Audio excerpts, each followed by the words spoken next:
Hello, and welcome to Warhammer 40k's Grim History from the Beyond. I'm Zeckthar. And I'm Yukesen. We are the chroniclers of all that was, and all that will be in the 41st millennium. We've seen the rise and fall of many empires, and this month we'll be discussing the mysterious militant wing of the Ordo Xenos, the Deathwatch.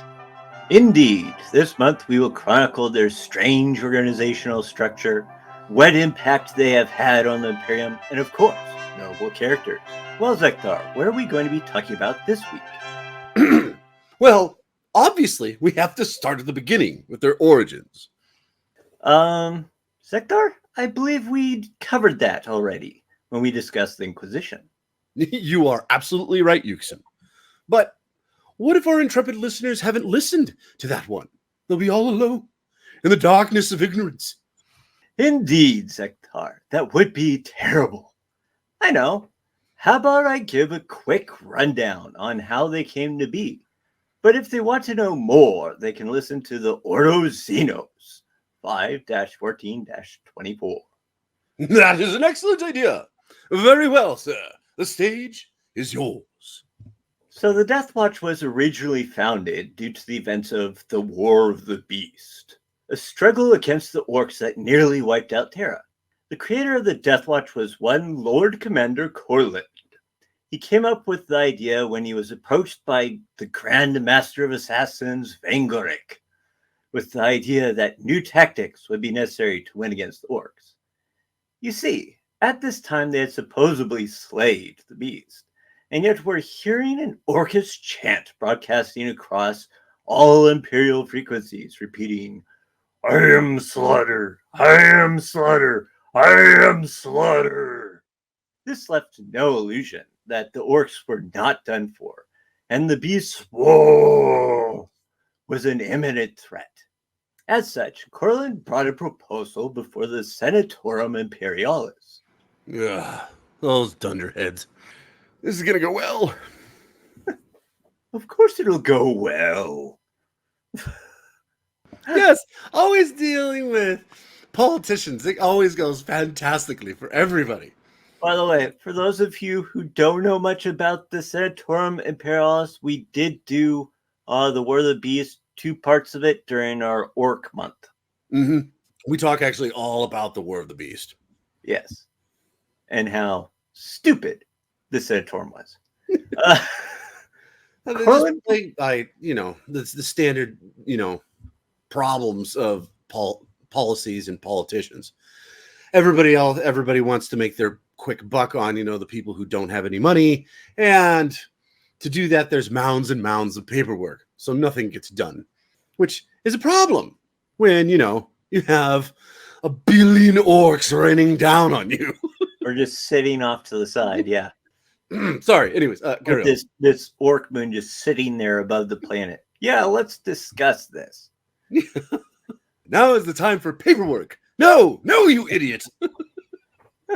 Anyways, Corland proposed the use of small elite kill teams to eliminate vital strategic assets of the encroaching greenskins and eventually the beast itself. Corland proposed that these kill teams would be composed of Astartes from multiple chapters, existing purely under his overall command, and would continue to exist even after the beast was finally defeated. This proposal was met with bitter opposition in the form of the High Lord Tobris Eckarth, the master of the Administratum. Eckarth felt that the Lord Commander's proposal went against the foundations of the post-heresy Imperium and the dictates of the space book incorporated by King Smurf himself, Rabute Gilliman. Ecclesiarch Mesrine agreed, for he had repeatedly declared such actions as blasphemy in a manner that uneased the other High Lords.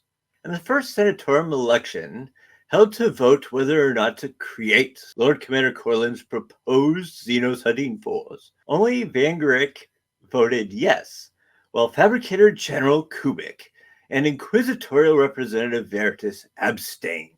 Of course, the situation drastically changed when the long-dormant attack moon over Terra reactivated. With its subspace gate repaired, A massive force of orc reinforcements soon swarmed the attack moon. As the beast, discovered to have survived the assault on Numenor, announced that he would slaughter all of humanity. Though reluctant at first to acquiesce to the Lord Commander's plan to approve the creation of such a force, desperate times called for desperate measures. Therefore, the High Lords of Tear consented to Corlin's proposal. In a second vote, only Ecclesiarch Mesrine voted against the proposal, while Kubek and Veritas once again abstained. The original recruits for this newly created elite force were drawn from the survivors of various chapters who took part in the initial invasion of the beast's capital world of Ulanor.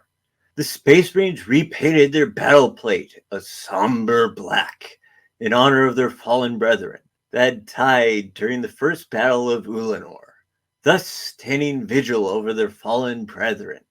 The seeds of the newly dubbed Deathwatch were sown. Lord Commander Corland eventually came to an agreement with the inquisitorial representative Wynand to ease any doubts held by the rest of the members of the Senatorum Imperialis that Deathwatch would fall under the purview of the Inquisition, but Astartes would ultimately serve as chapter master. Interesting. But let us move on with the tactics of the Deathwatch, shall we? Well, we can't. Why not? Because there's another story of their origin. Really? Well, tell us what it is, brother. Don't keep us in suspense. Well, I would have if you hadn't interrupted me. The other origin story states that centuries ago, a conclave of Ordo Xenos Inquisitor Lords, known as the Apocryphal Conclave of Orphite Four, convened with the purpose of formulating a galaxy-wide strategy to combat the many Xenos civilizations assailing mankind. Some advocated the annihilation of all Xenos, while some thought that certain less violent civilizations should be tolerated. However, a strategy was eventually formed, and the conclave requested an audience with many assembled chapter masters of the Adeptus Astartes. After hearing the Inquisitor's pleas, the chapter masters deliberated for one night before giving their verdict. They and the Inquisitors would together take a solemn oath and form a new chapter, one drawn entirely from Battle Brothers from existing chapters.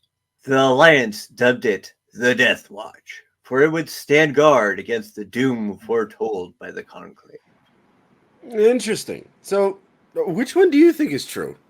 To be honest, I believe the first one's true because the second one has quite a few holes in it, in my opinion. Yeah, I hear you. Well, especially, I mean, one of the things that, to me anyways, makes the first story ring so much more true is because they have, like, dates and, like, actual documentation.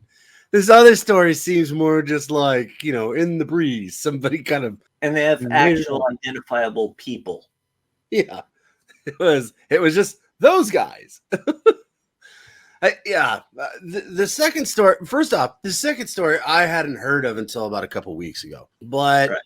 It is fairly interesting, though. Maybe there are some, like, nuggets of truth in there. Like how, I don't know, how, like, the tithing system came to be anyways for the Deathwatch with the other Space Marine chapters. Maybe that's kind of where they were plugging this in, how they had to talk with the other chapter masters. But the actual origins of the Deathwatch, it just, like you said, it's too legendy. it's just, there's just not enough. It doesn't seem like there's any documentation to it other than, oh yeah, this happened. Very much along the lines of a lot of the Inquisitors stuff or the Inquisition stuff. Right. Anywho, tell us about the recruits of the Deathwatch. Now, it is considered a great honor amongst the Space Marines to join the Deathwatch, for in many ways they are a level above their kinsmen, the elite of the elite, the cream of the crop, the best of the best. Just as the Adeptus Astartes are recruited only from the most promising warriors of all mankind, the chapter is formed from only the most talented and lethal of proven battle brothers who have already earned veteran status. This makes it an Astartes force truly like no other. Should a battle brother consistently excel in the slaughter of the alien, he will invariably come to the notice of the officers of his chapter.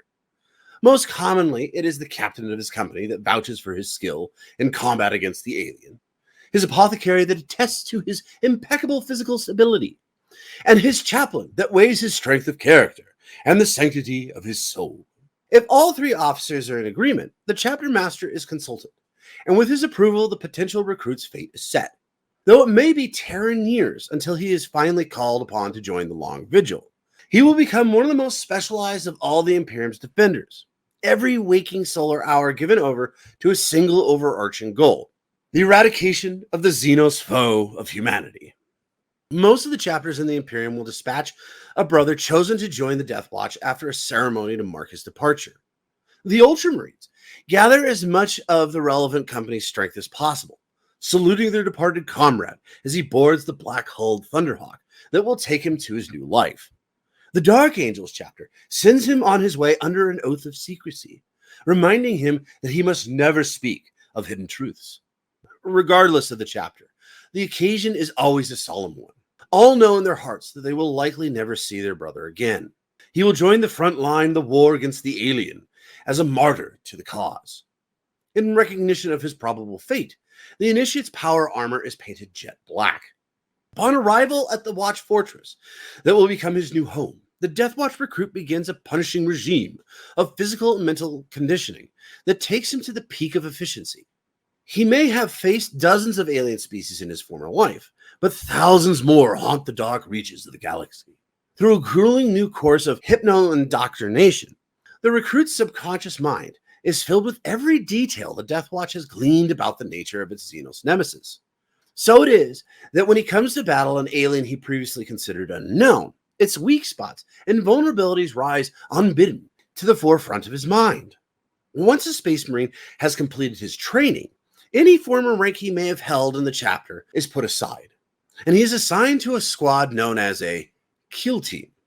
Each of these groups is a band of disparate battle brothers, taken from as many as 10 different chapters, all of whom have their own cultures, specialties, and insights into the arts of war. This can lead to friction and rivalry as personalities clash and spark against one another, but the members of the team share the same core ideals and have sworn the same vows to defend mankind no matter the cost to themselves. Now, getting back to the kill teams, each one is composed of an elite squad of experienced Xenos fighters, consisting of no fewer than 5 Space Marines and no more than a reinforced squad of 15. Each kill team is selected with the utmost care. The archives of the Deathwatch detail every member's history, the oaths he has sworn, his areas of expertise, the alien species he has engaged, and any quirks or flaws he may have.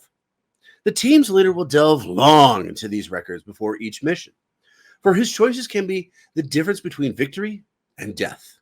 The Battle Brothers of the Deathwatch are exceptional individuals taken from chapters across the galaxy. In this diversity and fund of experience lies great strength.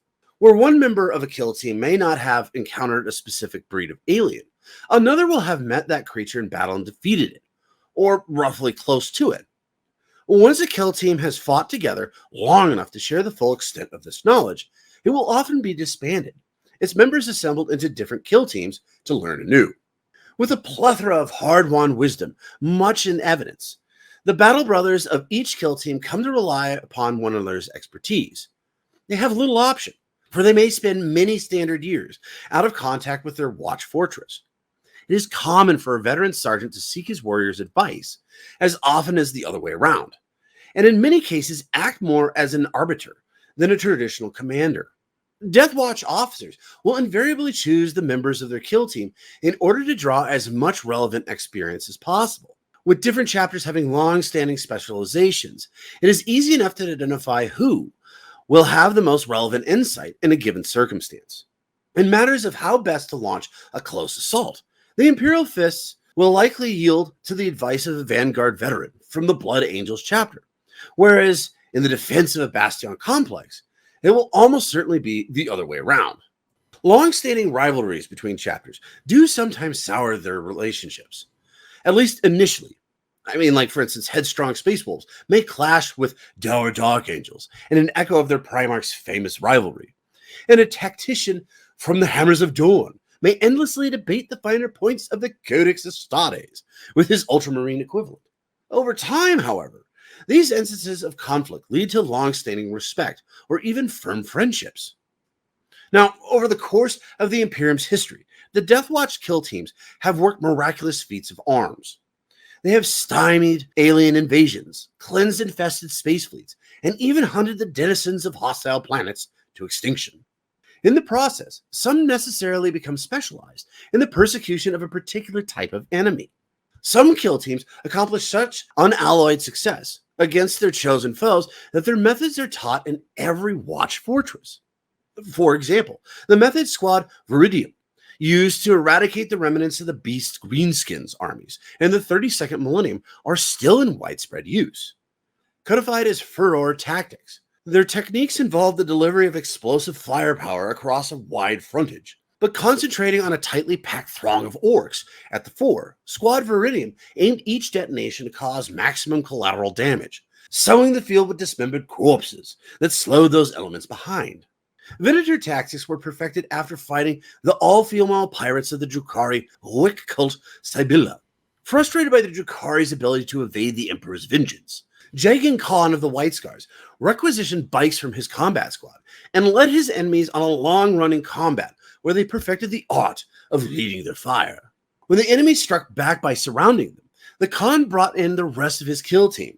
Equipped with comprehensive data concerning their targets, the kill team filled the air with so much firepower that the Khan's nimble foes were torn from the sky. This was proven an invaluable tactic against fast-moving Xenos hosts ever since, by the capricious Eldari, orc cults of speed, or even the outriders of the Necron Metaphalanx.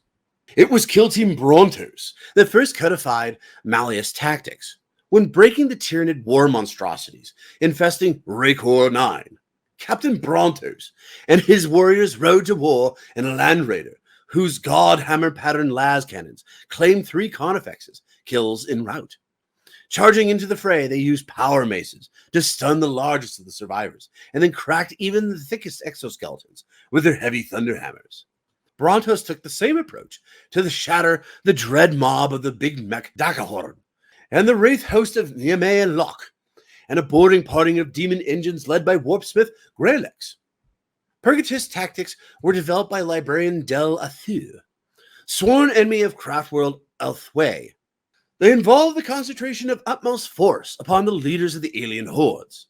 By taking a commanding position on the battlefield under a psychic aegis of their librarian, and then pouring pinpoint firepower into their quarry, Kill Team Del Athu overloaded their Farseer targets' mystical shields and shattered the Wrathbone armor protecting his vital organs. It was then that the killing shot was punched home, leaving the enemy hosts leaderless, whilst the greater conquest began. Since that day, hundreds of commanding alien warlords have been executed with these same tactics, their invasions brought low before they could claim a single imperial world. Now, each one of these tactics and many others are used by most kill teams that primarily can be folded into 7 different standards of tactics, known as the Aquila, Dominatus, Furor, Malleus, Purgatus, Venator, and Proteus. Now, this does not mean that each of these kill teams cannot use tactics from other standards, but the way they are organized and armed makes them suitable for particular missions.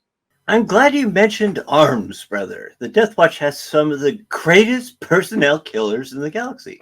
No, I know. The weapons they use range from the brilliant to, well, quite frankly, the ridiculous. But before we get into the different kill teams, you want to explain why they have such an eclectic range of weapons? Sure. The armory of the Deathwatch is truly awesome. After all, being elite Adeptus Astartes means that you get all the cool stuff. Things like bolter ammo that explode into flames, or their onslaught Gatling cannon. They hold the greatest weaponry because they are the best of the best. The few and the proud. But another reason why they have such advanced weaponry is what they themselves are hunting. That's right, Xenos technology. For some of their more specialized and secretive weapons, They have redesigned Xenos technology to further the right of humanity and purge the Xenos filth that designed much of the weapon mechanics that they use. You know, brother, we could spend the next 3 hours if we wanted to talking about the weapons of the Deathwatch alone, but we probably shouldn't. Heavens no. But we should discuss some of them. And I have a perfect idea as to how to get that done. Which is? Well, after we give an explanation of each different type of kill team, we could plug in a couple of their favorite weapons, and perhaps a silly one or two. Great idea. Well, what's the kill team we are going to discuss first, brother? Well, the first would be the Aquila. Now, when the Deathwatch faces unknown foes, or the threat requires a measured and strategical versatile response, they deploy Aquila kill teams. In many ways, these kill teams are a microcosm of the Deathwatch itself, for they comprise battle brothers drawn from multiple chapters, each bringing their own specialized tactics and favored armaments to strengthen the team as a whole. Rather than specialize in the destruction of a particular xenospecies or strategic assets, Aquila kill teams are generalist squads whose strength lies in their capacity to adapt swiftly and decisively to new battlefield challenges as they arise. As such, their battle brothers typically carry a widespread of both ranged and close combat armaments that allow them to engage varied enemies across all manners of battlefields. When a single kill team must be dispatched to investigate potential dangers, it will most often be an Aquila kill team that is chosen specifically for its ability to handle any threat. With the pounding of armored boots, the blaze of jump pack jets, and the roar of finely tuned engines, the Aquila kill team takes to the battlefield. Armed and armored to handle any eventuality, the team's battle brothers keep in constant communication, evolving their battle plan with each new twist of fate. They assess the strengths and weaknesses of the foe with the penetrating gaze of a hunting eagle, devising the optimum course of action before swooping in for the kill. These operators go about their work with such fluidity and skill that they strike in synchrony, even when spread across a wide front. So skilled is the Aquila team at taking the measures of unknown foes that they can tear a bloody victory from the enemies in a series of explosive strikes, no matter the nature or the horrors ranged against them. Now, because of this, they tend to be armed pretty standardly, but they do have some unusual weapons like the bolter. That's a pretty unusual weapon, right, Yukesen? I'm sure you're talking about what they put in the bolter, yes? Yeah, you kind of got it on one. But no, that was actually more of a joke than anything else. But yes, no. Yeah. I mean, when you think of the Deathwatch, it's everybody like, has bolter. Yeah. The Deathwatch is like any other Astartes. They use bolters. They use lots of bolters. But one of the things that is very interesting about the Deathwatch is they use a large variety of different ammunition. So real quick, we have talked about the bolter before, and for the love of Pete, it was a long time ago. Do you remember which box that was? By any chance, Yukesen? It was, I want to say, either the last or the second to last box concerning the Necrons, which means that'd be. Was it in the Necrons or the Space Wolves? The Necrons. Okay, so it was probably Necron weaponry. That's the one you're looking for, which is ironic that we talked about bolters with Necron weaponry. But anyways, it's because of how ridiculous it is. I think that's why we brought it up. But so just everybody though uses anyways the standard bolt. Now the standard bolt is all the Space Marines, we should say. All Space Marines do. Well, it's not just Space Marines, but any bolt gun. Normally they're going to use a standard bolt to it, right? And they should all be manufactured the same way. So, like for instance, the bolt pistol that Cyphus Kane uses for all of his pictures. I know he normally uses a las pistol, but in all of his pictures, he's always holding a bolt pistol. That uses the same standard weaponry, right? Yes. Okay. Now, for an actual bolter, it has a 75 caliber explosive tip mass reactive bolt. And the standard bolt it is so bizarre because it is a solid fuel rocket propellant base to it, an outer casing containing conventional charge, a gyro stabilizer, a mass reactive fuse. It has a split-second timer to delay detonation upon impact until after the shot penetrates the target.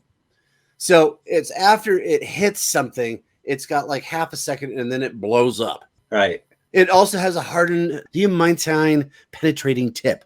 This allows for the bolt to penetrate most armor before detonation. It also, of course, has the main charge. And then it also has a core. Now, this is just the standard bolt. But, as we know, the Deathwatch likes to use all sorts of different types of rounds. I mean, we have, like, for instance, the Kraken Penetrator round. And these are used for power armor piercing rounds that, they go through armor. That's their whole point. Yes. And then you have, like, the Inferno Bolt. They're designed to catch everything on fire that's around them. You've got the Hellfire Bolt, which this one is actually kind of interesting because they were created for fighting against specifically the Tyranids. Now, each bolt is tipped with thousands of needles and a vial of mutagenic acid capable of dissolving its way through chitin and carospace with equal ease. I'm guessing that they got the idea from the Tyranid too. Probably. When the round enters the target's body, the vial shatters and the needles pierce the victim's flesh, pumping the acid into the target. Such is the success of the Hellfire Bolt that it has found a use against a variety of foes. Its acid just as effective at killing other Xenos than just the Tyranids. It did so well that they said, you know what? We'll use this for everything. Then you have the Metal Storm Frag Bolt. Now, this one's actually kind of interesting because it's mass reactive fuse. So we kind of talked about that with the standard bolt, right? So that's the thing, anyways, that it will blow up as soon as it hits something. This, on the other hand, does the exact opposite. It will blow up within the proximity of something. And the outside of the shell, literally, it's like a frag grenade. So it will detonate before it actually reaches wherever it's supposed to reach. Now, probably one of my more interesting ones is actually, as you mentioned earlier, Yukesen, the how they use some Xenos technology. Well, the Deathwatch kill teams use, and they're the only ones that use it, but it's called an anti-phasic shell. And it's actually designed to prevent Necrons from phasing out and returning to their tomb complexes. In this way, Imperial forces can ensure that even their undying foes stay dead. So, before I move on anyways to probably my favorite weapon that they use, are there any other rounds that you know of that are pretty interesting or cool? So one of the ones that I find interesting is called the Dragonfire Bolts, which are highly pressurized metal shells that contain violently combustible gas. They're designed to detonate in pyrotechnic air bursts, making a mockery of cover and slaughtering lightly armored foes en masse. It's basically a projectile that creates a small, basically flamethrower blast after it hits something. So I guess my question is, what's the difference between that and then the Inferno Bolt? I am not sure. So the Inferno Bolt is designed to immolate the targets and destroy them with superheated chemical fire. Okay, so that sounds more like it burns them from the inside out, as opposed to phosphorus. That's what that sounds like. It's pretty much phosphorus. So, well, it sounds like from the differences, I guess, anyways, is that the Inferno Bolt burns somebody from the inside out, while the Dragonfire one is designed to actually like burst into flames before it gets anywhere, right? Burst in flame to base coat the area. It's a long range flamethrower. Yeah. Okay. It's like, what's that black thing? Boom. Whoosh. Yeah. Well, the next weapon I wanted to talk about is the Infernus Heavy Bolter, which is just a little ridiculous in my opinion. It is a standard heavy bolter. So that means that as opposed to... it's not standard. It's an Infernus. Okay.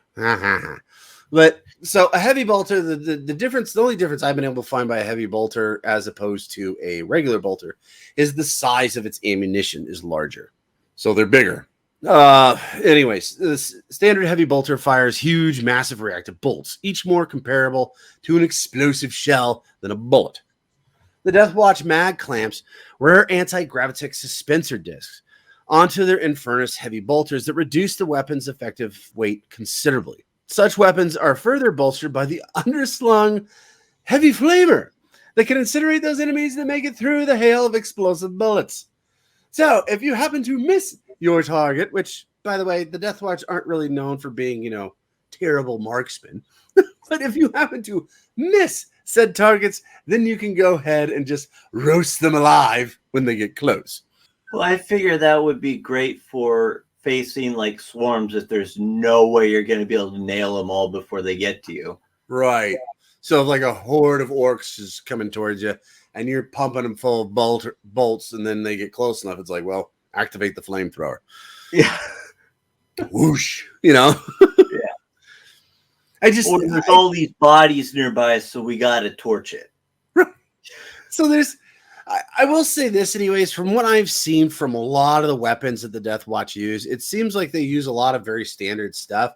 But then it was like somebody got this kooky idea like, well, hey, why don't we take this weapon and add it to this weapon? We'll stick them together. And then we've got two of them for the price of one. And when I say two, that just happens to be this one. We've found other weapons anyways where it seems like they've like strapped like 4 or 5 things together and then they just hand it to a space marine and go, here you go. It's got every gun that you could possibly want. What about a sniper rifle? Dang it. We should have added a sniper rifle. Back to the drawing board. But to me, it's just kind of interesting how many different of these weapons that they just kind of slap together. I mean, who would have thought of taking a bolter and then let's just go ahead and strap a flamethrower that's got the range of about 20 feet to it to a bolter that's got a range of 500 yards. So it just, this will be blasphemous, but you know who would come up with an idea like this? An orc. Call. Who? An orc. Oh, an orc. Yeah. It would. I'm sure the orcs do this too, but the orcs is far more comical and it makes sense. Like, well, I just strap 5 guns together, Yeah. The fact that you've got the Imperium doing it too, though, that to me, anyways, is just downright funny. Yeah. Quite frankly, I don't know about you, but I would rather have, anyways, on the bottom one of these things. I don't know, maybe like a grenade launcher or a rocket launcher. We've seen that before. Yeah. Yeah, a grenade launcher, something that's got a little bit more range to it. It's going to do the same thing. It's going to clear out a clump of people.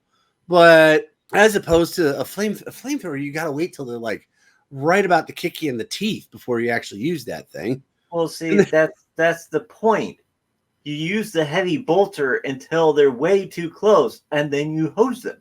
Well, personally, you use the bolter, and all of a sudden, maybe I should switch to a grenade launcher. Why? Because they're close? No. You start with a grenade launcher anyways to start to, break them apart, and then you use the bolter to gun them down. Quite frankly, by the time it gets close enough that I'd use a flamethrower, I'd probably just drop the gun and grab my thunder hammer that I've got and, start thumping them. Which is also, actually, if I recall right, a tactic from some of the other kill teams. Which, by the way, what is our second kill team, sir? Well, next we have the Dominatus. Many xenospecies have elite warriors that they can deploy to the most crucial battlefronts. From the arrogant and deadly incubi of the Drukhari to the lethally focused Necron Immortals. Each specialist force has its own unique threat. It is the role of the Dominatus kill team to study each and every one of these enemies, to understand how to counter their strengths and how to exploit their weaknesses. Dominatus battle brothers accordingly change their armaments with great regularity, equipping themselves before each mission with the optimized weaponry for the foe they face. Deathwatch shotguns and Inferno pistols are deployed to deliver point-blank kill shots, while heavy thunder hammers and power fists ensure each blow struck is the last one needed. Meanwhile, the finest duelists and kill teams carry thumbing power swords, the better to match the enemy's blade to blade, and prove their mastery with every decapitation and impalement. Should the enemy rely on specialist forces of its own, the Dominus kill team will make their destruction a priority in order to secure dominion over the field. The team's Vanguard Space Marine warriors roar out of the skies to launch their alpha strike, even as the veteran marksmen that form the rest of their kill team pin the enemy in place with disciplined firepower. It is the tactic that has been employed to great effect against the most marshaled Xenos armies. Alien marksmen thinking that they secure themselves in commanding positions are swiftly ripped apart by airborne warriors that dive into their midst, whilst the close assault specialists sent to crush the Imperial army are hammered by heavy firepower. Every sweep of a chainsword or detonation of a bolt strips away the Xenos army's potency until their prized assets lie in tatters. Now, when it comes to weapons, the first one that I'd like to talk about is stock pattern bolt gun. It's kind of similar to bolter, except for they made it and they looked at it and they decided, you know what? We have sniper rifles. Let's make a hybrid. We'll just give this bolter a little bit longer barrel. Put a scope on it, a targeting system. Make it be able to use a bit heavier bolts. Make it a little bit slower. There you go. So it's like a single action or a single action bolt gun with a longer range and packs a little bit more of a punch. It seems to be more of like a burst fire. It doesn't really have a fast automatic ratio to it. It still can technically fire automatically. Well, okay. Hang on a second. If I recall right, bolters they have two settings to them, right? It's single fire or full auto, right? For a standard bolter. I think they also have burst. Do you think they have burst too? Or the Marines just know how to burst it. Well, yeah. I mean, so this one though, this is like a hybrid between a sniper rifle and a like infantry weapon. Yeah, because in comparison to like the normal bolt gun, this one actually has like an elongated barrel to increase its range, and then also actually has a range finding scope and targeting system to it. Well, don't they also for the bolt gun? Don't they also have a carbine version of it too? Carbine, yeah. A little bit more compact. The carbine version. Well, that's the way I've always said it, but yeah. Anyways, what was the other weapon that you wanted to talk about? The other one was the Deathwatch shotgun. Yes. Obviously, is used for close quarters warfare. You don't say. Most often, for example, utilized when it comes to like space hulks or Xenos infested asteroids, places that you could end up in very narrow places fairly quickly. There's nothing worse than running down the hallway of a spaceship, coming around the corner, and the guy that's in front of you has got a shotgun. That's just a bad day. Meanwhile, you have a machine gun, not really nearly as well to be wielded in an enclosed space as large bore shotgun. Not only that, but the guy with the shotgun doesn't even have to aim. He just pulls the trigger. Yeah. If you're in a hallway like that, it's just like, well, it's game over as long as I'm close enough. And there's three notable types of course, they're the Deathwatch, so they have their own special ammo. Right. Three now, main real quick, anyways, are these like semi-automatic? Are they pump gauge? What kind of shotgun are we talking about here? Break action? It looks like it's pump action. Okay. Do they have a semi-auto? Or even, dare I say, automatic shotgun? Who knows? It won't surprise me, but... Just got this mental image of this Deathwatch guy shooting one of these shells and then pumping it down, and just this giant cartridge popping out of it. Well, if you look at the picture... size of a baseball, you're like, jeez. Well, if you look at the picture of this thing, it's got these huge shells that they have actually strapped to the top of it. So, as soon as you run out, you can just slam another massive shell in there, just that concept, though. Anyways, I mean, that looks like it's like the size of a man's fist. You're like, jeez.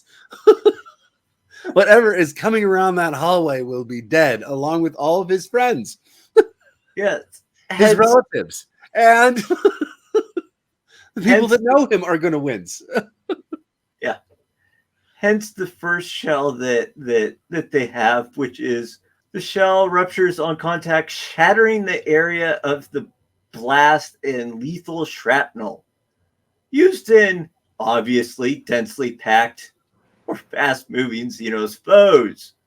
Okay, so hang on half a second. Let me get this straight. So shotgun cartridge.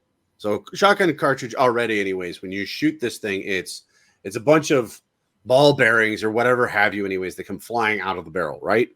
Right. What you're saying is that this cartridge, what happens is that when it hits something, it actually it like breaks apart, kind of like a hollow point. Yes.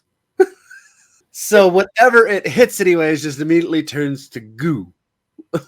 Yes. That's what you're saying. The Jeez. lethal fragmentary payload quickly spreads within the enclosed space, cutting down threats with ease.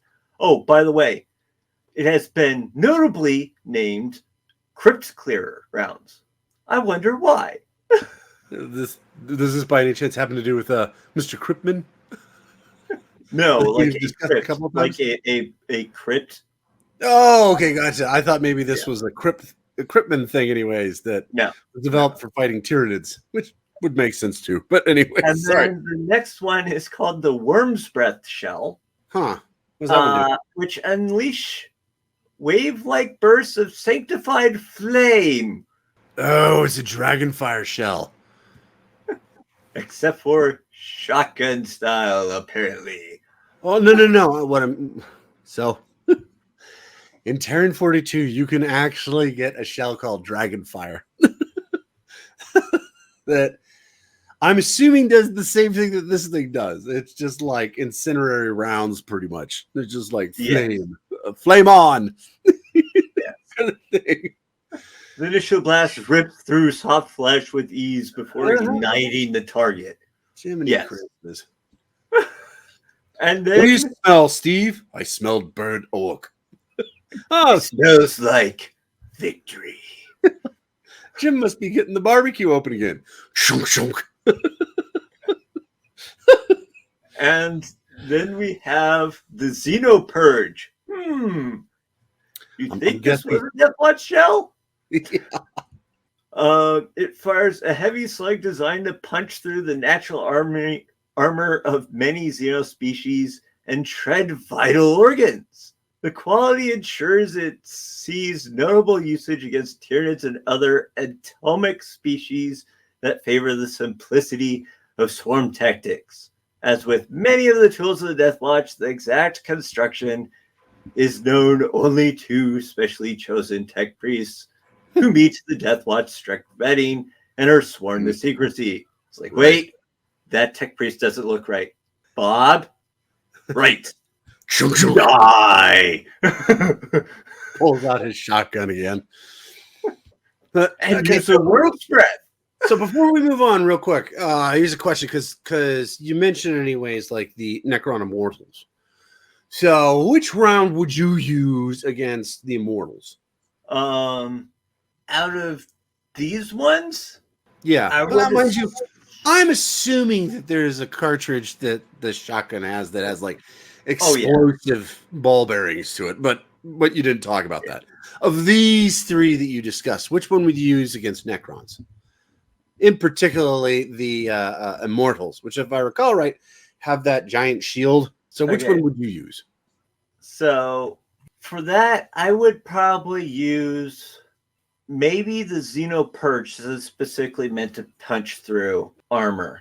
Right, but it's also designed anyways to goo up any internal organs, which Necrons don't really have internal organs. So, so you would still use that one though?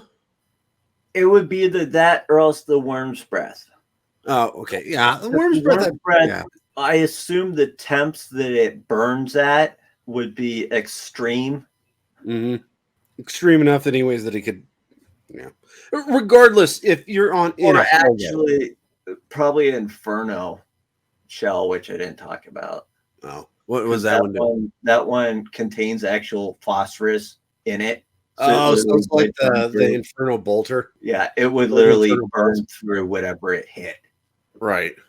Anyways, we have to move on to the next group, known as the Furor Kill Team, which are Swarm Slayers, pure and simple. Where vast hordes of orcs stampede towards the Imperial battle line, or surging Tyranid swarms darken the land with their numbers. There, the Furor Kill Teams are deployed. In the first instance, furor kill teams place an emphasis upon ranged weaponry, ideally those firearms that generate an overwhelming hail of shots, or those whose rounds burst into clouds of shrapnel or bioacid, the better to scythe down rank upon rank of lightly armored targets. Frag cannons, Infernus heavy bolters, which we just mentioned, and the like of often found with furor kill teams, allowing the Deathwatch to mow their enemies down right up until the inevitable moment that the enraged alien survivors push their charge home. At that moment, the kill team's close combat specialists come to the fore. Terminator armored brethren wielding crackling lightning claws as assault Terminators who wade into the enemy, rending and stabbing until the foe's nerve is broken, or the aliens lie dead. The air fills with flesh-chewing explosions as the furor kill team's marksmen open fire. Every bolt and frag charge is selected and aimed to cause maximum damage to lightly armored foes. Whole swarms of Xenos can be taken down by the storm of bolts and shells that furor teams rains upon its foes as its main assault closes in, and explosive bolts sow anarchy and confusion amongst the ranks. Where the enemy still threatens the Imperial lines through sheer weight of numbers, the team's close combat specialists will charge in at the last moment. With voices raised in praise to the Primox, they dismember the survivors with power blades, chainswords, and lightning claws. The forward elements of the furor team drive onwards with a new charge, breaking enemy offenses one after the other. Now, needless to say, these are the heavy boys. And much of the weaponry is designed around crowd control, like one of my personal favorites, the Cyclone Missile Launcher. Yukesen, this weapon's not even fair. So, a Cyclone Missile Launcher system is triggered at the blink of a rune to send pairs of missiles streaking into the foe. Frag missiles designed to kill swaths of Xenos infantry, or crack missiles that strike simultaneously to tear holes in enemy armor. So normally the furor kill teams use frag missiles instead because it causes a whole lot more damage. The Cyclone Missile Launcher, by the way, is, if you for those of you watching this on YouTube, you'll see I've got one anyways. They're strapped on top of Terminators. It's like it actually looks very similar, ironically, and you know how earlier you mentioned that it might be heretical to say this about the orcs. I'm going to say this, and this is definitely very heretical, but this has to do with the Tau. It looks a lot like the the XV-88 suit. It's got the missile launchers attached to the shoulders, the Crisis battle suit. I think it's an XV-88. It's something 88, and it's known as the Crisis battle suit. But anyways, but if you look at it anyways, it's like they're literally shoulder-mounted missile launchers. So I just got this mental image of just like right before these Terminators like charge in with their power talons, they hit the button on these Cyclone launchers and just all of a sudden just raining missiles into like these hundreds of thousands of foes and just like wiping everybody out. And the ones that are left anyways are just kind of staggering around, and that's when they charge in with their, hand-to-hand stuff. Mm-hmm. Perfect weapon for that. And the other one that I wanted to kind of mention is the Hurricane Bolter. Now, the Deathwatch used the Hurricane Bolter, but it's not... Okay, the best way to describe this is the Hurricane Bolter. You know how I earlier mentioned that for some reason the Deathwatch likes to just kind of like stick guns together and go, here you go, have that.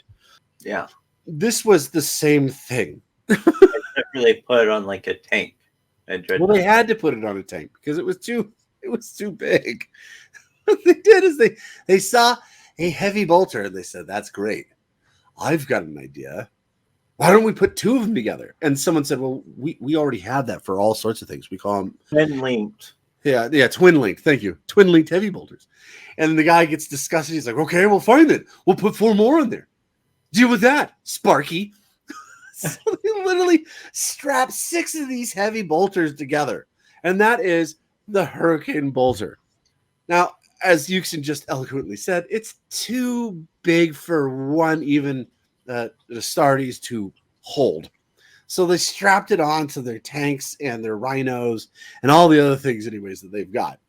Just the ridiculousness of we're just going to keep sticking barrel upon barrel upon barrel of things together, anyways.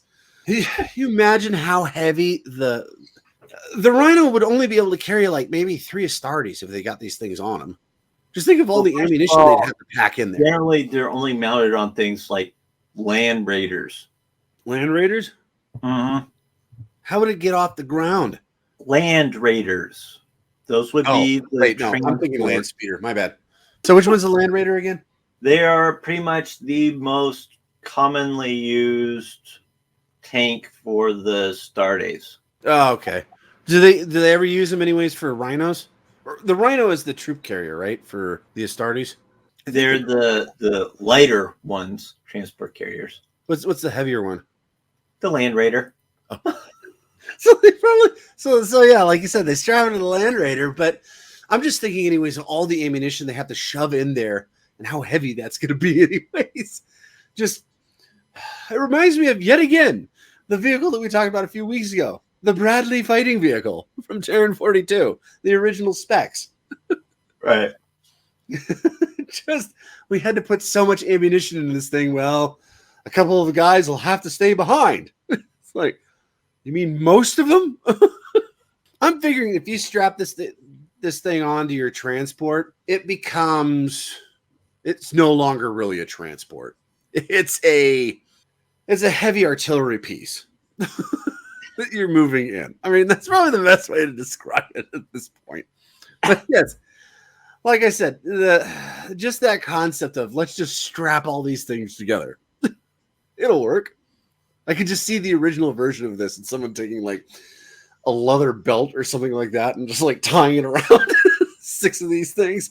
And it's like, all right. And then like tying strings to all the triggers. Now yank the string when you want to fire it. Isn't there a better way of doing this? Shut up. Actually, it's probably more along the lines that they actually saw an orc do that. And they said, you know what? We can do that better. That's what I was thinking too. Like you look at the tank busters and their rockets. Yeah. You see one of them as like a thing that literally has like 6 rockets on the end of it. Mm-hmm. If I went, what if we did that? But with bolters. All right, brother. What's the next one we got? Well, you mentioned that the last team was the heavy boys. And while I do admit them being heavily armed, it doesn't have the same punch as the Space Marines of Malleus Kill Team. Because these guys are the monster slayers and tank killers.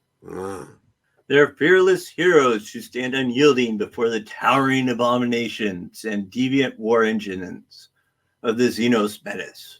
In order to best perform this role, the Malleus Kill Team makes great use of the heaviest man-portable assault weaponry available.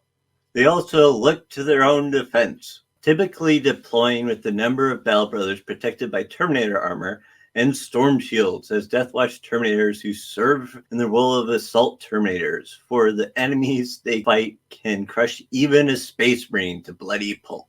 The Malleus Kill Teams return the favor, however, for their heavy thunder hammers and lethal power weapons make a mockery of the thickest chitin and xenoform armor. Their target selected, the Malleus Kill Team attacks with absolute focus and relentless ferocity, firing point-blank volleys of melta and plasma energy into their victims. The Malleus Battle Brothers blast and batter their chosen target until it is reduced to smoldering ruins. Now, we've mentioned the fact that they've used things like melta and plasma energy weapons and stuff like that, but also earlier you mentioned that the first people who used methods concerning this was, I believe, Captain Brontos, you said? Brontos, yes. Yes, and so like the notably, we mentioned just prior the Land Raider Crusader, and he used those to basically plow into a whole bunch of them. And then they get out with their Terminator armor and bash them with power maces, then followed by heavy thunder hammers. And so those are the 2 things I want to talk about. Okay. So power maces are from the knowledge that I have collected, are a more modern version of the power malls of old. What's the difference? What's the Well, difference first of between a all, mace and a mall? Maybe that's a better question. I don't think there really is much of a difference. But I mean, they're both, anyways, in the short term, anyways, a stick with a heavy object on the end of it that you thump things with. right. I mean, So a mace has got a little bit. I guess a mace is a little bit spikier than a maul, and a maul's got like a giant spike on it. No. well, the way it goes is normal. Well, normal is relative. Like the Adeptus Arbites use were called shock maces. Shock So mace? this is a more lethal variation of that. Okay, so you're talking about the police force of the Imperium, right? Yes. And a shock mace. So is that anything like Terran 42's Billy Club, or what police use, the nightstick? Except for imagine being zapped with a taser. Okay, so it's got like a tase. So it's like a cattle prod. That's really what it is, right? Except for it's the entire head. So, The cattle prod. it's a mace. So instead of it being like the very end, it's like the entire head of it. Okay, so it's a cattle prod that you can murder somebody with. Okay, gotcha. Yeah. So this is in comparison to, like, for example, a power axe or a thunder hammer, though, oddly enough, these ones actually have a setting system depending on how much power you want to put into it. Okay, So you can use it just to stun things or to just bash people. Right. So here's a question anyways. So we did talk about power weapons. That one I believe we actually did talk about anyways when we talked about the weaponry of the Space Wolves, which was a long time ago. Yeah. So could you explain to the people how power weapons actually work? Because they've always kind of confused me a little bit. As opposed to, like, for instance, frost blades from the Space Wolves. I get that. It's like a weird metal that they use that, like, has it's sharp as possible. And it's like, okay, it's a weird MacGuffin metal that they use. I get that. But the power swords, and the power swords I always kind of thought of like, okay, they're like lightsabers, but they're really not. Yeah. They're kind of bizarre. But then they go to, like, well, we have thunder hammers. What is that? That's a power weapon. Oh, okay. Do you, like, how does it work? How do these power weapons work? So a power weapon, after it's activated, becomes sheathed in a field of energy, which disrupts solid matter, allowing the weapon to easily tear through armor. So how does that work for a hammer or a mace that you're just talking about? Because that's a blunt object, right? yes. I understand with a sword because that way you can kind of cut through things like a lightsaber. Right. But with a hammer, that's not the point of a hammer. No. The point of the hammer is to thump things hard. So how does that scenario change, I guess, anyways, with a hammer or a mace or a maul? Okay, so for a mace, in comparison to just having one setting, you can gauge how powerful the field is, actually. It's kind of interesting itself.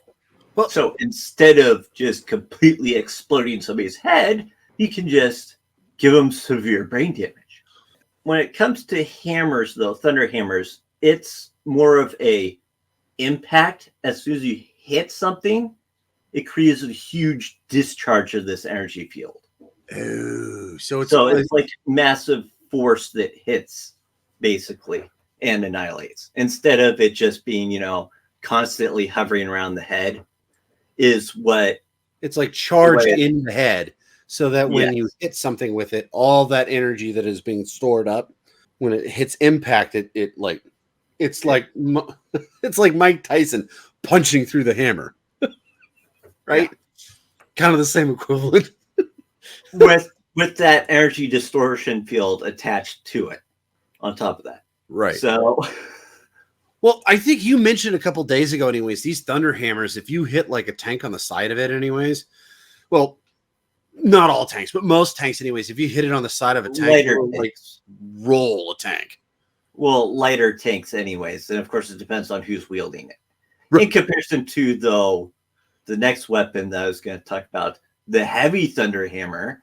Those ones, yeah, it'd probably be much easier. They have, well, first off, instead of just having one head, these things are big enough that they actually have two heads, so you can hit with either side on the backswing or the forward swing. Right. Oh, so And I do have a question though about two hands to wield. Now think about what did you say? It is Astartes having to use two hands to wield this thing. It's a rather heavy piece of equipment. Yeah, a heavy amount of damage. So okay, so here's another question that I got anyways about the hammer. So if you swing it and you hit something with it, right?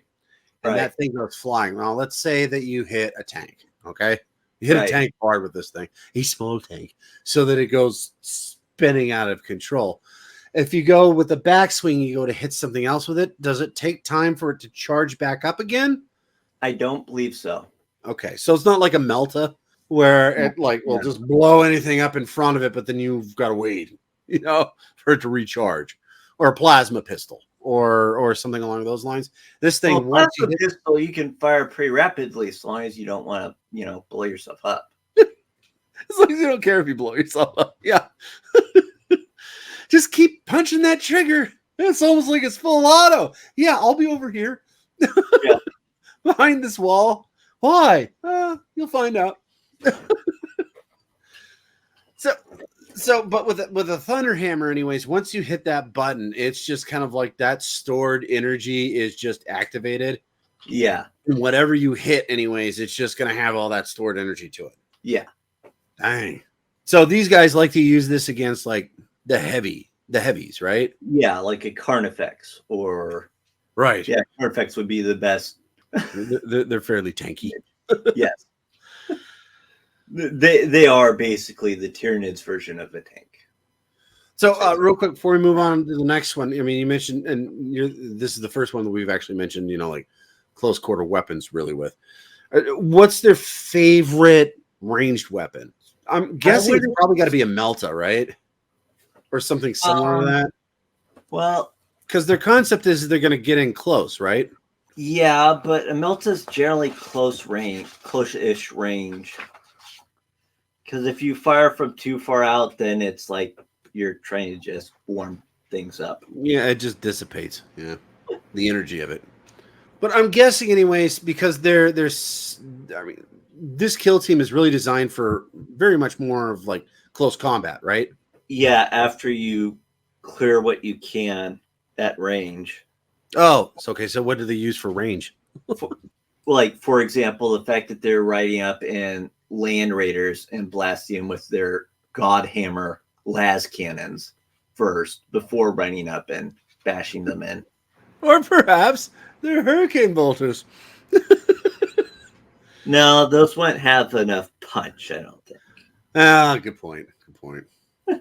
Something more like maybe a plasma incinerator. All right. Well, anyways, we kind of got to get moving on. Yeah. These next guys are actually one of my favorites. They're the assassins of the Deathwatch, known as the Purgatus. Cut off the head, and the body will die. One of the most ancient strategic ideals in human history. It holds as true amidst the darkness of the 41st millennium as it ever has. This is the role of the Purgatus kill team, and it is a task they are well equipped to perform. Typically led to battle by a member of their Watch Fortress's librarians.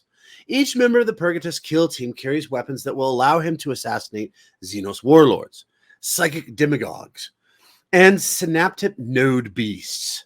With a mixture of overwhelming firepower and punching close combat weaponry, the kill team scythe down any bodyguards that may stand in their way before surrounding their victim with a forest of crackling power blades.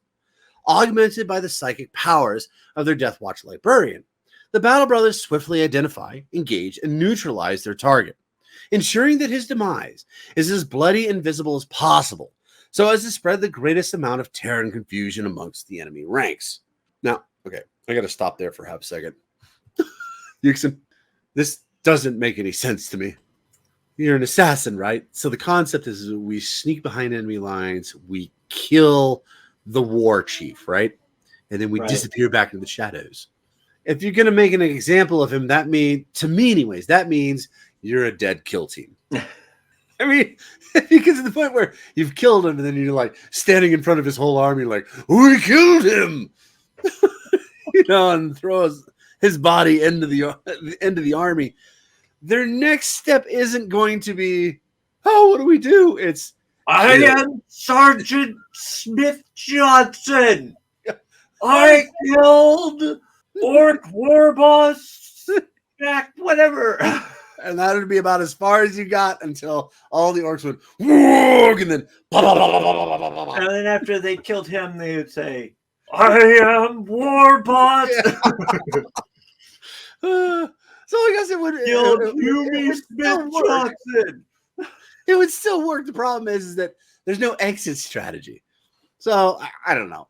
To me, anyways, it seems a little short-sighted, and probably this is a little bit more propaganda-y than the Imperium would like to admit. But anyways, where was I? Oh, the Purgatus kill team must be indomitable in heart and mind. For these squads hunt down and slay those dominant creatures that hold Xenos forces together, whether through conventional command structure or through psychic means like Tyranid synapse creatures. Aided by heavy covering fire from their battle brothers, the kill team's Deathwatch librarian closes with his prey, his warp craft concealing his brothers from sight until it is time to strike. When the Purgatus team is in position, it will burst from concealment in a storm of hellfire shells and purifying lightnings. The librarian engages his quarry in a fierce war of the mind as his comrades cut down the Fell Leader's guardians.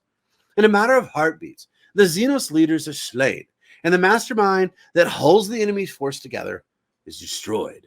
Now, these assassins have a very specialized armory, including a couple of my personal favorites, such as the Ultra Mark 9 Snipper Rifle, also known as a sniper rifle. Now, this thing is, Yukesen, this thing is huge. It's just over 6 feet in length and weighs close to 50 kilograms. This massive Mark 9 Ultra Pattern Snipper Rifle is as intimidating as it is effective. It is a heavy needle sniper rifle used by the Deathwatch for long-range anti-personnel and anti-material work. With its long barrel and powerful scope, the Mark 9 allows a Deathwatch sharpshooter to engage targets with incredible accuracy at very long ranges. The Mark 9 is highly respected and revered weapon, and it is often selected as the weapon of choice for Space Marine snippers in many Deathwatch kill teams. So this is like the cream, the only sniper rifle that I can think of in the Imperium's arsenal that might be better than this is the one that the assassins use. Crap. What's it called again? I want to say Exodus. Yes. You're absolutely right. It's called an Exodus rifle, which is significantly lighter than this one, but better. It's got a better range to it. And if I recall I right, don't know. I'm assuming that the sniper rifle that the Exoduses had was probably better too. The who? Oh no, you're talking about another Alpha Legion guy, aren't you? Yeah, the one that we discussed that that rifle that was crossed between alien and imperial technology. Yukesen. Must we always, in every box anyways, bring it back to Alpha Legion? Must we? Well, they have their hands everywhere. We're talking about the Deathwatch. But yes, that which rifle. They may have infiltrated too. Have they infiltrated the Deathwatch? I don't know about that one, man. They could have infiltrated, portraying themselves as a Black Shield. Or Dark Angel, or anybody pretty much. But, okay, so real quick though, the other thing that they also pair with a sniper rifle is a particular type of bolt called a Stalker's Silent Shell. And these use low sound signatures meant for covert fighting. They're often used in conjunction with the M40 targeting system, an extended barrel, and a stock to create a sniper weapon system. Although they don't have to use that anyways, with the Ultra Mark 9 Snipper Rifle. It's got a gas cartridge replaced with a propellant base and main charge for silent firing, but this sacrifices muzzle velocity as a result. A solidified mercury slug replaces the mass reactive warhead for lethality at subsonic projectile speed. These rounds are used when stealth and precision are required, which makes sense anyways for the Purgatus. Now, the other if thing... you think about it, though, if you're using a sniper rifle that long, that generally probably has extreme range, does it really matter if it's just moderately loud? Because by the time that it would hit its target, would probably be long before the sound would appear. You make an excellent point. So I'm betting, anyways, they actually use these silence rounds for the team that is actually moving in. So you take this sniper rifle, right? And you've got him and his spotter, and they're sitting out far enough out. They're there anyways for the kill shot, right? Or at least anyways to set up so that the librarian can go in and do his business. So when they start firing and people start dying, then the rest of this kill team is going to move in, but they've got these silent weapons now because they're using this round. So they just start killing off everybody else very quietly. And then the librarian, of course, comes in anyways and just starts casting lightning bolts. Just the most loudest noise ever. And the rest of the kill team is just like, shh. Well, they also mentioned that they charge him with hellfire rounds. I'm thinking more of these bolts go with, the bolt gun that literally has its name, Stalker. The Stalker pattern bolt gun. Right. That's probably what it goes with. But no, what I'm saying is that these guys probably do use this round quite a bit. Because the concept is you need to get in, kill the head or cut the head from the snake, and then disappear. I know that I said, and like I said, I had a problem with this. This is like, we're going to make this as loud as possible. That is the dumbest idea if you're going to assassinate somebody. if you want to live after the assassination. If you don't, well, then by all means, just, paint the room red with his blood. You're just not getting out of there in one piece. DW was here. But the second piece that I kind of want to talk about, it's actually not a weapon, but it is something that they do use, and it's actually fairly interesting. It's called a clavis. And a clavis, it's something that attaches to the armband of, I believe it is, Watchmasters. And this device interfaces in some way with the wearer's central nervous system so that it can monitor and update him on his vital signs. Now, if that's all it does, I probably wouldn't even have mentioned it because to me, anyways, that's fairly mundane. I would have figured. Sounds like that's pretty much what a lot of them have, anyways. Yes, but this is not all that it does.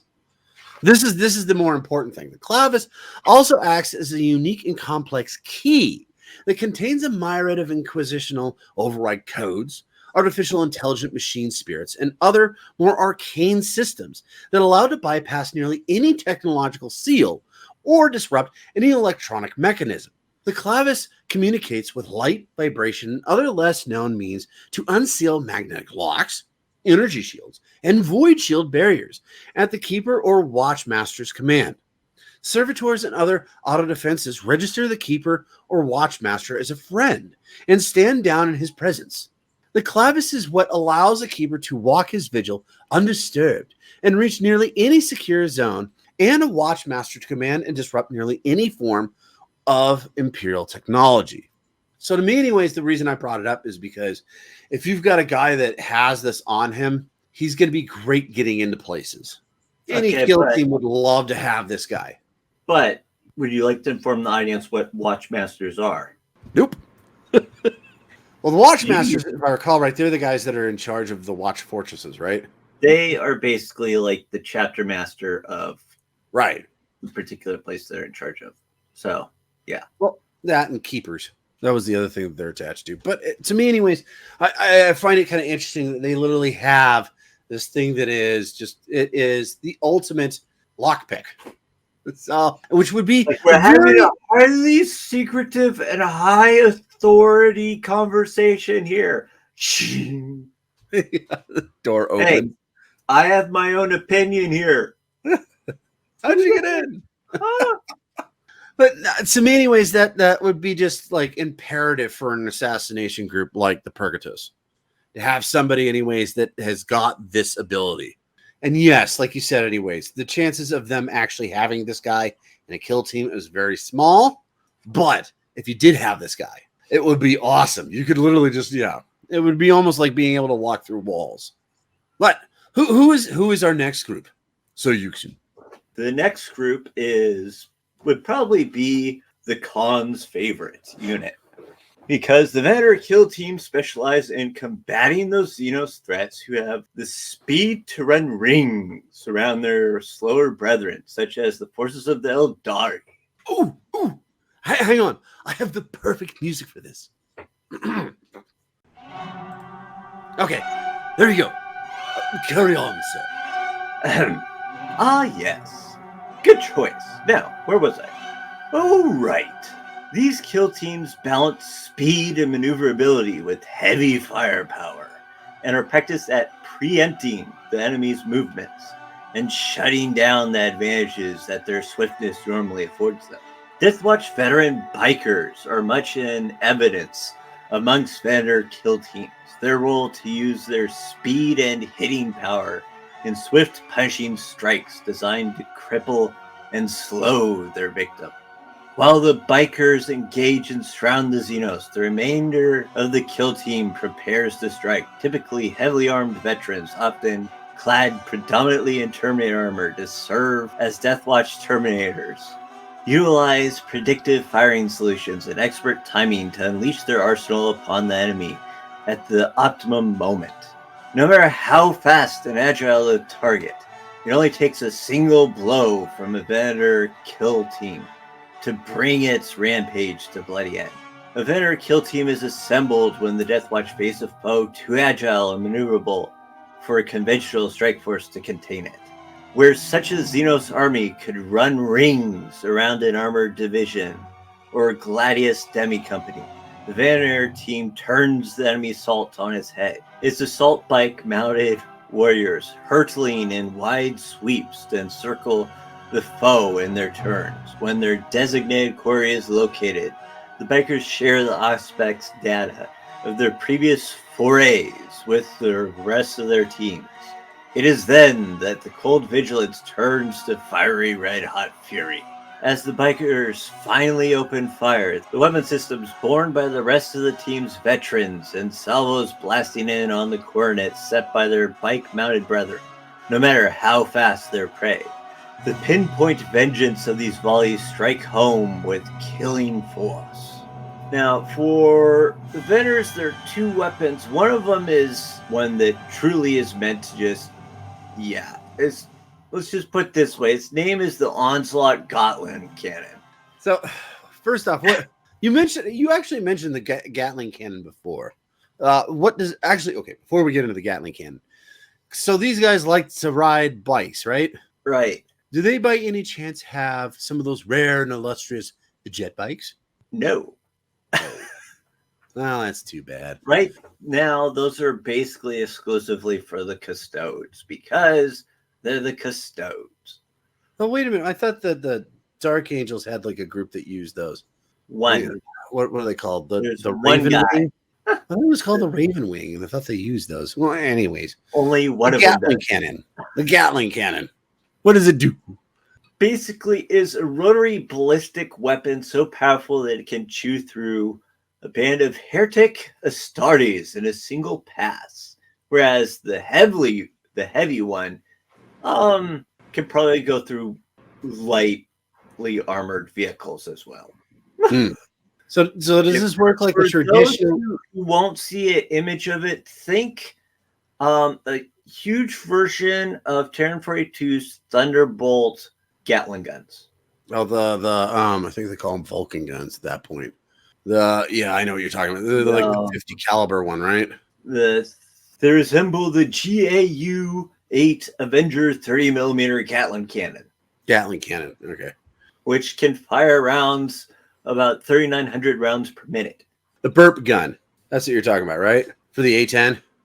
It's called a burp gun because it goes whenever they fire. In fact, actually, here, real quick, I've got a recording.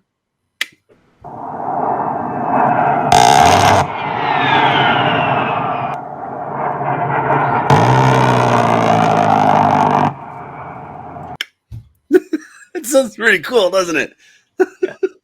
So it's like the Gatling cannon from an A10. Yeah.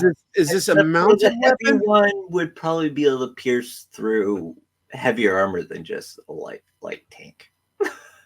Okay, well, the A10, okay, we probably shouldn't keep comparing stuff from Terran 42, but the A10, anyways, that gun, I mean, it's designed to kill tanks, along with Lee giving suppressive fire. But so the heavy, real quick, the heavy onslaught Gatling cannon, is it a mounted weapon or is it something anyway somebody carries? Both types of Gallon cannons are mounted. Okay. In comparison to the heavy onslaught Gallon cannon, which generally is like side mounted on a dreadnought or is the one of the main weapons for a repulsor tank. Mm. The regular one can be used basically as just a attachment onto a dreadnought's arm instead of being basically the entire arm. Okay, so you're talking about a dreadnought, which doesn't sound like these guys use very often. It seems like they're quicker. So can it be attached to an assault bike? An assault bike? The regular one, possibly. Okay, It not the heavy one. No. If you put it onto an assault bike, a heavy one, you would start going backwards when you fired it. I'm assuming. Well, since it would be set up on the tripod right next to it, no, they'd be doing like Circles. 360s while blowing up everything around them. Well, wait a minute. I thought assault bikes also had. Don't they have like on the front of the on the front of the bike? Don't they have like what is it? Twin linked bolters for most assault bikes? For most bikes, yeah. Okay. Well, that's why I was asking, because maybe instead you could strap a couple of these things on instead. I take it that wouldn't work. I think that'd be a bit distracting for the rider behind the gun. Okay, fair enough. Have all these shells flying in your face. Yeah, that would be wonderful. What was the other weapon you wanted to talk about? The other one is the Xenophase blade. Ooh. What is it? It is actually one of those weapons that's a combination of that uses Xenos tech. Ah. It is Xenos in origin. They ripple with a molecular realignment field that allows it to cleave through force fields and metaphysical wards easily. More likely than not, it has traces to the Necrons. For those that are going to see this on YouTube, you're going to obviously go, "Oh yeah, that's a Necron weapon. It's green. It's got green energy to it." Mind you, we aren't 100% sure because speaking of the origins of these weapons is forbidden and under penalty of excruciation. Well, now we have to keep going anyways to the last kill team, which is known as Proteus. Wait a minute. What about the Fortis kill team? Well, we're not going to talk about them. Why not? The kill teams of the Deathwatch comprise wholly of Primaris Space Marines in the era Indominus. They follow the same structure as the Aquila kill teams, but consist only of Primaris Space Marines, so there's really no reason to discuss them. The Proteus, on the other hand, are the true cream of the crop when it comes to the Deathwatch. The sheer versatility of their weapon loadout, combined with the durability and maneuverability, makes it little wonder the Proteus kill teams have worked miraculous feats of arms on countless hostile worlds over the course of the Imperium's history. These guys have been trained in all the tactics above, and pretty much can be used in any situation. Because these guys are so few and far between, their teams are usually smaller than others and normally consist of only 5 members, 4 first chapter veterans, and 1 sergeant. Well, since these are the last guys, and they use every type of weapon imaginable in the armory, what's your favorite weapon that we haven't mentioned yet? Well, I have to say that one of them is definitely the grav gun. Okay, I hate to ask, but what's the grav gun? Is it anything like what the orcs use? No. Oh, okay. It obviously, by the name suggests, it affects local gravitational field of a target area, making a vast rumble as the waves affect the local air pressure, causing the air to vibrate. The effect is generally non-lethal and can be used to incapacitate foes who need to be captured alive. But the power can also rupture organs, crack bones, even inside armor. Also can crush some tanks or make things much lighter. So, Okay. yeah. Well, So either make things really heavy or really light. right. All right, Zeckthar, let's do this. How about we start with which kill team is your favorite? Yeah. I mean, personally, I do like the Purgatus, but quite frankly, the Aquila. I mean, they're probably the most well-rounded of all of them. I just like the fact that they're far more versatile, it seems like, than the rest of them. The rest of them have a plan of attack, of how they're going to do things. But the Aquila is kind of sent in as like, well, we don't know what we're going to do. So they're kind of set up with any situation that they have, they can kind of deal with it. That's kind of why I like them. And quite frankly, anyways, I like them even more than the Proteus. Although the Proteus is I mean, they're like the Aquila, but they're better. It's just, to me, anyways, is that the Aquila can also be significantly larger than the Proteus. Okay. So to me, that even makes them even more versatile. But what about you? So I probably would go with the Proteus. Oh, why would that be? Because they are the best of the best, and they adhere to like all of the tactics. So real quick, let me see. I think, anyways, the best way to describe. Oh, okay. Well, first off, how would you describe the Deathwatch in your own words, Yukesen? What comes to mind, for some reason, what comes to mind is Terran 42's Delta Force. Why is that?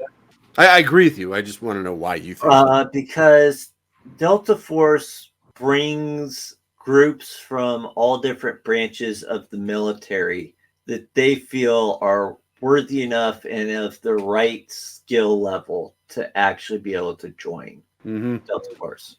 Yeah, quite frankly, anyways, first off, I think you would agree with me on this, anyways. The Deathwatch, they are the special forces of the Adeptus Astartes, right? Yeah. It's probably the best way to describe them. They're the best trained. They are like we've mentioned many times, the cream of the crop. These are the guys, anyways, that are the best at what they do. And like you said, anyways, they're like Delta Force for the United States military. It's they can choose to, well, there's a little bit of a difference. Delta Force, you first off, you're invited to see if you can join Delta Force, and then you actually have to pass all their tests to join Delta Force.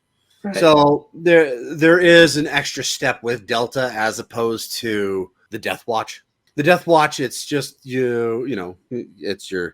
the what is it? The chapter master, your captain, and then the chaplain, and the other guy. Thank you. Yeah, that guy. They all go, yep, this is the guy. This is the guy you want. They are very much like special forces. So to me, anyways, here's my question. So who do you think, anyways, these specific kill teams, anyways, resemble in Terran 42 special forces? I mean, like, for instance, to me, anyways, like the Aquila, they remind me a lot of the Green Beret from the United States Army. They are trained in hand-to-hand combat. They're trained in subterfuge, sneaky. They're designed, anyways, to be sent out, and you don't know what forces you're going to run into, but whatever is there, you can take care of. Right. You're going to cause all sorts of wonderful amuckness amongst the enemy. You are going to cause serious amounts of problems as a Green Beret. Now, the only difference, though, that I see is that normally Green Berets, they're actually, they would be much more like the Proteus in the concept that they're in smaller teams. But the concept is still there anyways. They are kind of sent out with, we don't know the strength of the enemy. We need you guys to determine what it is and take care of it. So what would you think, anyways, the Dominatus would be more like? I'd put them as SEALs. Because in comparison to Green Berets, SEALs are mission by mission. This is how we should do this. They got a little bit more understanding of what they're going up against. Yeah. Yeah, I hear you. And they're also very good. Yeah. I don't think any one of these guys that we're going to compare with or bad special forces. I mean, when you get to the rank of special forces, you're kind of the best. So, yeah, I'm sure, anyways, we might get comments of people being like, "Well, these guys are better than those guys." That's not what we're doing here. We are just trying to compare these different kill teams to what we think, anyways, they would be on Terran 42. And I actually agree with you with the Dominators. SEAL teams they're designed, anyways, to take out whoever they need to take out. This is the mission that we have, and we're going to set you up to do that. Right. So which do you think is better, the Green Berets or the SEALs? No, we're not doing that, Yukesen. The Furor, I would probably put them as, like, for instance, the SAS. Now, I know the SAS now, anyways, and that would be from Her Majesty's Great Britain's Special Forces. To me, anyways, the SAS, and when I say this, I'm saying it more of what they were originally as opposed to what they are now. What they are now is very much more of like a hybrid between SEALs and Green Berets. But what they used to be back in the day was significantly more of, I mean, they were a disruption tool. They were there anyways. They were designed in World War II. The concept is that we were going to eliminate heavy pieces of equipment so that our boys wouldn't have problems with these German forces. Right. So if you need to take out a battleship, we can do that. With a small number of men, anyways, we will blow up this battleship. Kind of concept. And they did fairly well. Now, mind you, anyways, this far back in the day, I almost said, instead of the SAS, I almost said World War II commandos. Same concept. The commandos, though, were, if I recall right, they were originally, weren't they? A lot of them were Scottish, right? Well, they were a collection of different branch groups. Right. Well, I think they originally were British. But they pulled in people from, very much like Delta. They pulled people in from like France and the United States and Poland and all sorts of different places. They literally just pulled these guys in. And they're like, "Hey, you're sneaky and you're good with a knife. Let's go kill some Germans." But very, very similar, anyways, in the concept. But the next group, anyways, the Purgatos. Who would you think, anyways, the special forces of Terran 42 resemble the Purgatos the most? Black Ops. CIA Black Ops, the people that are just like, you didn't see any. The wet work guys? Yeah. Yeah, I would also say the Mossad would probably run in there too. Same concept, though. These are the guys that are off the books. If something needs to get done, it's not the nicest thing that needs to get done, but it needs to get done. We send these guys. Well, actually, we don't send anybody. They're like John Cena. They're invisible.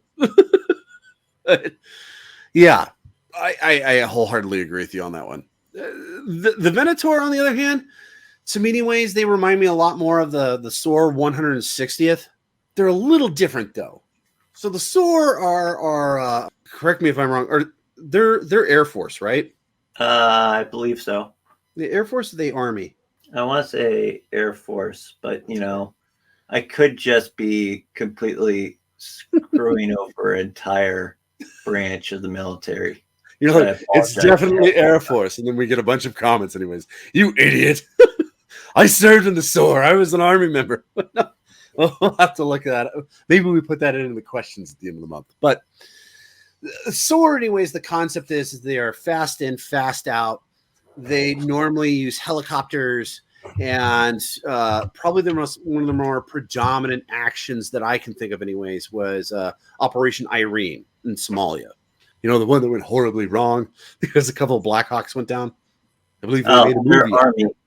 They're Army. Okay, well, there you go. Thank you for looking that up for me, Yukesen. But of course they're Army. No way the Air Force, anyways, has somebody as badass as the SOAR. Okay. We apologize to people in the Air Force. He doesn't know when to be quiet sometimes. Well, no, you know they're commonly known as the chair force. Sorry for you guys that serve in the Air Force. You guys are very important. You're the supply chain managers of the military. But Sor, Yukesen is shaking his head. He's like, "We're gonna get so many bad comments on this." But Sor is like I said. Anyways, they're fast acting. They are the guys, anyways, that rain all unholy hell on the enemy really quickly, and then they drop off all the rest of these special forces, and then they go pick them up, which is also a very important thing. They pick them up. So, like, nah, it isn't important at all. They have to walk home. Yeah, you guys are walking. It's 50 miles. I don't care. Well, what about the Malleus? What do you think of the Malleus there, Yukesen? I would say World War II 7th Panzer Division under Rommel. We're going back a ways on this one. Why do you say that? Because they were basically the heavy destroyers, basically. They were successful, period, but also they really destroyed the tank regiments. Oh, they were, if I recall right, anyways, they were known for one word, anyways, that is still predominantly used today. Do you know what it is? No. Starts with a B. Blitz? You're close. The Blitzkrieg. Krieg? Yes, the Blitzkrieg. The Blitzkrieg of Europe, anyways. They were that group. And and Rommel, by the way, reminds me very much of Brontus. The concept that he would just driving home with your tanks and just wiping out everybody in front of you. Now, people in the United States will probably argue, it's like, well, Patton got him. It's like, yeah, that's a different part of the war. That was in Africa. And that's where he actually got his nickname, the Desert Fox. But regardless, I wholeheartedly agree with you. That's an interesting one, though, anyways, for special forces. You went back a ways. Any other comments, anyways, on the Panzer 7th Division? They were pretty cool. Yeah. What was their nickname again? Ghost Division? Yeah. I didn't realize that Bradley had gotten, though. I mean, he didn't end up killing him. Bradley? Yeah. Did I say Bradley? I meant Patton. Oh, maybe. No, you did say Patton, I think. Okay, good. No, Bradley was part of that, though. No, he was also, anyways, in the African on the African campaign. Bradley was okay. One of these times, Yukesen, we will actually have to go through probably World War II. I know we normally talk about Warhammer, but World War II, there are some really interesting and cool parts about that. But okay, so we got one last one. Who would you think, anyways, the Proteus resembles the most? Okay, so are we able to go into fictional groups now? Within reason. Okay. I mean, obviously, anyways, you can't say like they are the Jedi. The Deathwatch, like no, we can't do that. Plus, they wouldn't be. Well, let's stick with something reasonable from Terran 42. Okay, I would go with Tom Clancy's Rainbow Six. Now, for those of you who don't know what Rainbow Six is, strong. That is strong, sir. It was a counterterrorism group put together by John Clark, formerly known as John Kelly, and he took people from like the Special military, special forces of worldwide, though, right? Worldwide branches, the GSG. Is it GSG 9? Is that what they're called? They're like the counterterrorism for Germany. Those are the Germans, right? Yeah, GSG 9, I think. I don't know. Let me look that up real quick. Keep going. And so they end up collecting all these people and get them to work as a team. And so they were like the best of the best when it came to counterterrorism. You are correct, by the way. It is the GSG 9, formerly known as the, and pardon me, all of you German people that are listening, I'm going to butcher this, but the Grenzschutzgruppe 9. Yeah. There's a lot of consonants in that. The Grenzschutzgruppe. Oh, the Grenschultz group. 9. So I just pronounced it 3 different ways. I hope I got one of them close. But anyways, you were saying, sir. No, I think that's about it. Basically, they got the best of the best together for counterterrorism, which is basically what the Proteus is. It's the best of the best in general, and also especially when it comes to Xenos. Yeah. And tactically, that's a very good example, actually, because it's literally, anyways, their tactics. They can pick anything from anywhere. If you need to board a ship, we got a guy to do that. He's, the SAS guy. If we got jungle warfare, we got this Green Beret here. So, yeah.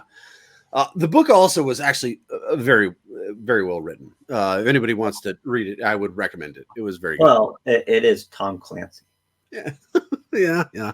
I know you have a penchant for Tom Clancy, but yeah. Not all of his books, but a lot of them. All right. So we got a couple more things, anyways, we kind of want to discuss, and then we do have to leave. Real quick, anyways, for the enemies of the Deathwatch, who would you choose for what? So let's just do a couple of these. So you give me a Xenos, and I'll give you my answer. And then I'll give you a Xenos, and then you give me your answer. And this is for just the generics for the kill teams. Okay, let's go with Necrons. You gotta go Necron. Well, okay. First off, anyways, we can't pick Proteus because Proteus will just work for all of them. It's like, where are the Proteus? Of course. It's like, shut up. It's like, dang it, you stole my answer. Yeah. I would probably lean more towards either the Dominatus or the Malleus. Okay. Just simply because they seem to have, with the Dominatus, anyways, it's much more of if they know what they're going against, they pack a pretty heavy punch. And the Malleus, as you mentioned, anyways, they are like the immortal killers. And hence, the Necrons have this thing called the Immortals. So I was like, well, there you go. So I would probably recommend, those 2 kill teams. Okay. So for you, anyways, how about the Tau? I was originally going to say orcs, but that's just too easy because it's like, well, the Furor. Large, massive amounts of greenskins. Yes, let's use them. How about the Tau, though? Tau, I would lean more towards the Purgatus. Ooh, interesting. Why? Because of the disruption factor. Because one of the things about, for those who don't know much about the Tau, is chaos. You can dig out our boxes. Yeah, we did a whole bunch of them. Sorry, go ahead. Chaos is like the worst thing ever to happen to the Tau. Is any sort of unordered situation. So having something that goes in, kills the commander, and causes disruption on the way in, out, or both would just be catastrophic to their operating. Interesting.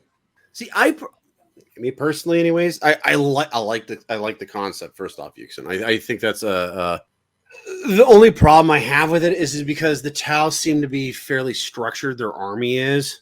So as opposed to, like, for instance, if you knock out, like with the Purgatus, if you knocked out like a Tyranid hive whatever the hell they call them, the guys that are responsible for making sure all the rest of the Tyranids run things, that causes huge disruption. It seems like, for me anyways, the Tau, unless you killed an ethereal, it would be almost like next man up. I mean, don't get me wrong, it would cause a huge amount of disruption. Personally, I would have, and I, like I said, I hear what you're saying. I think anyways it would work well. I just don't know if it would work well enough. Right. To me, I would think maybe the Venator, because the Tau are fast. I mean, everything that they're built and designed around, anyways, is fast and range. And the Venator, anyways, fast, it's range. Well, a lot of their stuff's pretty fast too. Other than, ironically, anyways, their spaceships. Everything else, anyways, this is like it zips across the battlefield. What about getting from planet to planet? Well, we're gonna take our time. But the Venator, the concept, anyways, of like using bikes and also I'm thinking, anyways, back of when we actually talked about the Tau. One of the guys, anyways, that really did well against them was a White Scar. the concept of how he did things anyways, and like the fast attack and everything like that. Right. But like I said, I can see anyways the Purgatest doing a very good job with this. Okay, so we have only a couple more questions here anyways. The first anyways, and this one anyways, I kind of plugged in because I thought this is kind of a funny question. So those who listen to our voxes on the Inquisition, you have 3 different militants for each 3 branches of the major Inquisition. You have the ones we're talking about today, anyways, the Deathwatch. You have for the Malleus, you have the Grey Knights, and then for the Hereticus, which we talked about a couple months ago, the Sisters of Battle, the Nuns with Guns. So we're going to remove the Nuns with Guns out of this because, quite frankly, I hate to say this for all of you people that are big fans of the Nuns with Guns, but if a group of the Sisters of Battle went up against the Deathwatch, it wouldn't be much of a fight. the Deathwatch would just kick the ever-loving crap out of them. So that leaves anyways. Yeah, bolters. We had these giant shields. So that does beg the question, Yukesen. Who wins? A squad of the Grey Knights or a kill team from the Deathwatch? If it's a straight up like face-to-face confrontation, flat ground sort of situation. Like a Smash Brothers Melee thing? Yeah. I'd probably put my faith in the Grey Knights. Yeah, I would put my money on the Grey Knights on that one too. If you're literally anyways in just a straight up duel pretty much between the two, yeah, I agree with you. Now, what if it's more like you've got like a cubic mile of jungle and it's a war game? Because obviously, anyways, the Deathwatch aren't going to be killing the Grey Knights, or it's just not going to happen. But if it's a war game, anyways, and you've got the kill team on one side and you got a squad of Grey Knights on the other, and a cubic mile of jungle, who do you think's going to win? I'd say Deathwatch. Why? Because in comparison to like a plain ground, there are a lot more obstacles and things that block vision, and it's the terrain and how the Grey Knights would not be able to deal nearly as well in the terrain as the Deathwatch would. The Deathwatch would be able to use the environment. Mm-hmm. Yeah, I think that comes back to the training. Yeah. And quite frankly, anyways, I agree with you. But, I mean, don't get me wrong. There is still a chance that the Grey Knights might win. The Grey Knights are pretty awesome. We just haven't talked about them yet. But when you're talking about training and tactics, when it is just straight up fighting somebody else, not a demon, somebody else, quite frankly, the Deathwatch are better trained than anybody else in the Imperium. The only thing that comes close is, which wouldn't really matter, is like the Catashans. They are very well trained, but the Deathwatch aren't humans anymore. They would tear the Catashans apart unless they had Sly Marbo. In which case, well, they wouldn't, because Sly Marbo is by himself. So if Sly Marbo was by himself, he'd still kill the kill team. Yeah, because he's Sly Marbo. But he wouldn't be in a actual squad because he's Sly Marbo. Right. Yeah. So if it was that cubic mile and you had on one side you had the kill team, the other side you had the Grey Knights, and then all the way on the far corner anyways you had Sly Marbo wins. Because it's Sly Marbo. Right. Well, on that interesting note, we're out of time. I'm sorry we did go a little bit long, but it is the Deathwatch, and they're pretty cool. Join us next time as we discuss some of the more notable actions these elite unit has gotten into. Fantastic. Well, thank you all for listening, and I hope you enjoyed this Vox. Feel free to like, follow, subscribe, and comment. And don't forget to check out the shop. We got some cool stuff there, like clothes, pillows, and hats. Oh, and don't forget the Canuculus. The what? The rabbits, of course. Right. Don't forget about the rabbits. Also, don't forget to put your questions in the comments so we have a boatload of them for a Q&A at the end of the month. Have a great day. And as always, until next time, this is Zeckthar. and Yukesen.